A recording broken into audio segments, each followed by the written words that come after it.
السلام علیکم ورحمۃ اللہ وبرکاتہ۔ اللہ تعالیٰ فرماتے ہیں میں تمہیں مشکلیں دوں گا مگر تم کبھی گھبرانا نہیں۔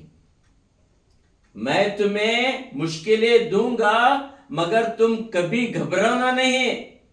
کیا میں تمہیں کبھی اکیلا چھوڑا ہوں؟ کیا میں تمہیں کبھی اکیلا چھوڑا ہوں؟ جب تم سب سے زیادہ ٹوٹ جاتے ہو اس وقت میں تمہیں تھام لوں گا۔ جب تم اس دنیا میں سب سے زیادہ ٹوٹ جاتے ہو اس وقت میں تمہیں تھام لوں گا۔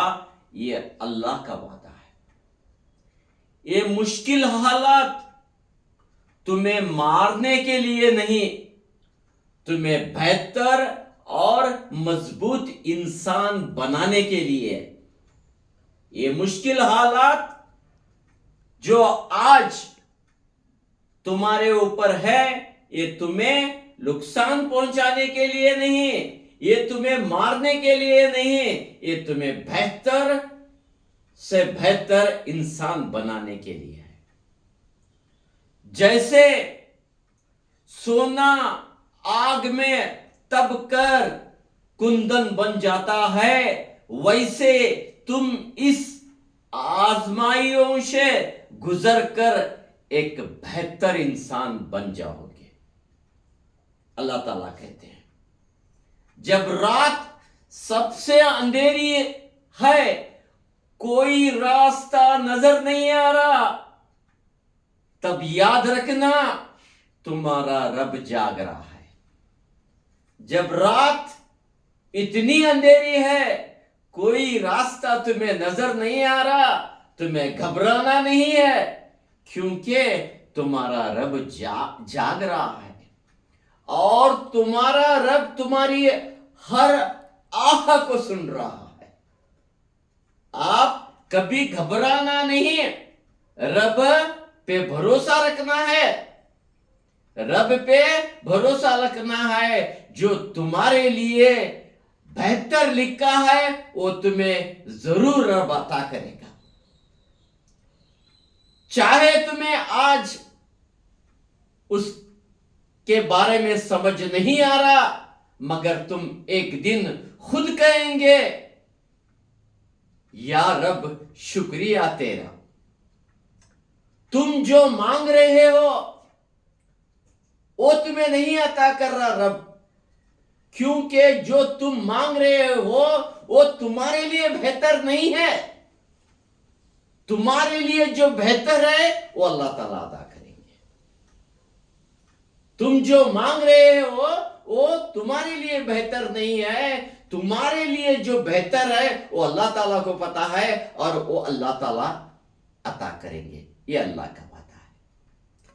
ہر مشکل کے بعد آسانی ملتی ہے، ہر مشکل وقت کے بعد آسان وقت آتا ہے، یہ اللہ کہتے ہیں۔ اس لیے کبھی گھبرانا نہیں، کبھی گھبرانا نہیں، بس اپنے رب کے اوپر بھروسہ کرنا ہے، اپنے رب پہ بھروسہ کرنا ہے اور اپنے رب سے دعا کرنا ہے، تو اللہ تعالیٰ تمہارے لیے جو بہتر ہے وہ آپ کو عطا کر دیتے ہیں۔ کبھی مایوس نہیں ہونا کہ میں کچھ مانگا تھا میرے رب کے پاس مگر میرا رب میری جو مانگ ہے وہ مانگ کو پورا نہیں کیا۔ اللہ تعالیٰ وہ مانگ کو کیوں نہیں پورا کیے؟ وہ مانگ جو تم مانگے ہیں وہ تمہارے لیے بہتر نہیں۔ اس لیے اللہ تعالیٰ جو تمہاری نیت، جو تمہاری مانگ ہے، اللہ تعالیٰ عرش میں اس کا پروگرام کرتے ہیں، عرش میں اس کا پروگرام کرتے ہیں کہ میرا بندہ کچھ مانگ رہا ہے، کیا وہ اس کے لیے بہتر ہے یا نہیں ہے؟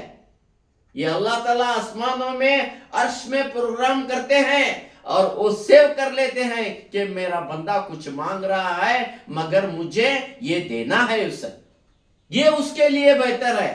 جو وہ مانگ رہا وہ اس کے لیے بہتر نہیں ہے، جو اس کے لیے بہتر ہے وہ اللہ تعالیٰ عطا کریں گے، یہ اللہ کا وعدہ ہے۔ اللہ تعالیٰ کہتے ہیں تم نیت کرو، تم سچے دل سے رب کو یاد کر کے نیت کرو، اللہ تعالیٰ عرش میں پروگرام کریں گے، تمہاری آواز عرش میں سنائی دے گی، اللہ تعالیٰ سنیں گے کہ میرا بندہ کچھ مانگ رہا ہے میرے سے، تو عرش میں اللہ تعالیٰ پروگرام کریں گے، وہ پروگرام کے ذریعے سے آپ کے لیے جو بہتر ہے وہ آپ کو عطا کریں گے اللہ تعالیٰ۔ کیوں؟ اللہ تعالیٰ کا جو وعدہ ہے، اللہ تعالیٰ کا جو وعدہ ہے وہ کبھی جھوٹا نہیں ہو سکتا، اس لیے آپ کو اپنے رب پہ بھروسہ کرنا ہے، اپنے رب سے دعا کریں گے، رب وہ دے گا، آپ اس کا تصور بھی نہیں کریں گے۔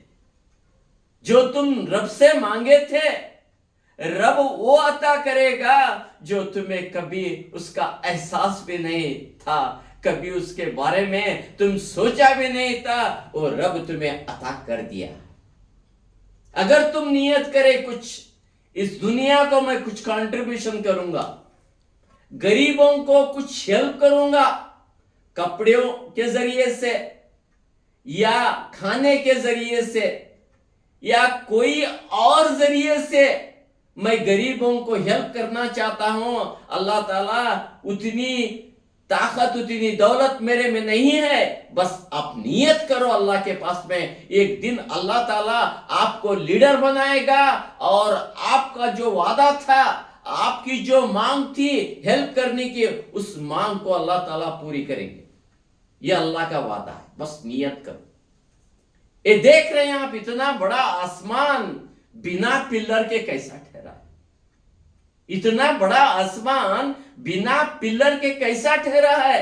ایک پیس آف پیپر آپ لو، ہوا میں رکھ دو اس پیس آف پیپر کو چوڑا کر کے، کیا وہ پیس آف پیپر ٹھہر پائے گا؟ نہیں ٹھہر پائے گا، گر جائے گا بنا سپورٹ کے۔ اتنا بڑا عرش، اتنا بڑا آسمان بنا پلر کے کیسا ٹھہرا ہے؟ اللہ کی رضامندی ہے، کیوں نہیں گر رہا لوگوں پہ؟ اللہ کی رضا کے لیے انتظار کر رہا، اللہ کی پرمیشن کے لیے انتظار کر رہا۔ اللہ تعالیٰ کہتے ہیں کہ میرا بندہ، اگر کوئی دنیا میں ایک بھی بندہ مجھے میرے نام سے یا اللہ بول کے پکارے گا، اس آنے والی قیامت کو میں 40 سال کے لیے پوسٹ پون کر دوں گا۔ اگر کوئی ایک بندہ مجھے میرے نام سے یا اللہ بول کے پکارے گا، جو یہ قیامت آنے والی ہے اس کو میں 40 سال کے لیے پوسٹ پون کر دوں گا، یہ اللہ کا وعدہ ہے۔ اس لیے اللہ کو پکارنا ضروری ہے۔ اس لیے کیا ہے مومنوں، اللہ تعالیٰ کو اذان کے ذریعے سے دن میں 5 بار پکار رہے ہیں، تو قیامت تو آنے کا سوال ہی نہیں پیدا ہوتا۔ جب اللہ پکارنے والا دنیا میں نہیں رہے گا تب اللہ تعالیٰ اس قیامت کو نازل کریں گے۔ جب اللہ پکارنے والا ہے تو اللہ ایسے ہی پوسٹ پون کرتے جائیں گے۔ یہ اللہ کہہ رہے ہیں، یہ رب کہہ رہا ہے میرا۔ دنیا میں ایسا کون سا سائنٹسٹ ہے، ایسا کون سا انسان ہے، ایک مچھر کا ایک پر ٹوٹا ہے اسے بنا نہیں سکتا؟ تو رب ساری کائنات کو چلا رہا ہے، کیسے چلا رہا ہے سوچنا ہے۔ اس لیے کبھی مشکلوں سے، کبھی تکلیفوں سے، کبھی پریشانیوں سے پریشان مت ہو۔ اللہ تعالیٰ تمہیں تھامے گا اور اللہ تعالیٰ تمہیں دیکھ رہا ہے۔ جب رات اندھیری ہے، راستہ نظر نہیں آ رہا، مگر رب جاگ رہا ہے، رب جاگ رہا ہے اور رب دیکھ رہا ہے کہ میرا بندہ کیا کر رہا ہے، کیا مجھے اندھیرے رات میں مجھے یاد کر رہا ہے کہ رب دیکھ رہا ہے، رب سن رہا ہے۔ رب پہ بھروسہ کرو، رب کے پاس دعا کرو، رب وہ دے گا جو آپ کبھی سوچے ہی نہیں اس کے بارے میں. اللہ تعالیٰ وہ دے گا آپ کبھی اس کے بارے میں سوچے ہی نہیں، وہ اللہ تعالیٰ تمہیں عطا کرے گا. اس لیے اللہ کو بھروسہ رکھو، رب پہ بھروسہ رکھو. اللہ تعالیٰ جو بہتر ہے تمہارے لیے وہ کرے گا انشاءاللہ، یہ اللہ کا وعدہ ہے. اس لیے اللہ تعالیٰ کو یاد کرنے کی کوشش کرو، یہی میں آپ کو کہنا چاہتا ہوں. آمین.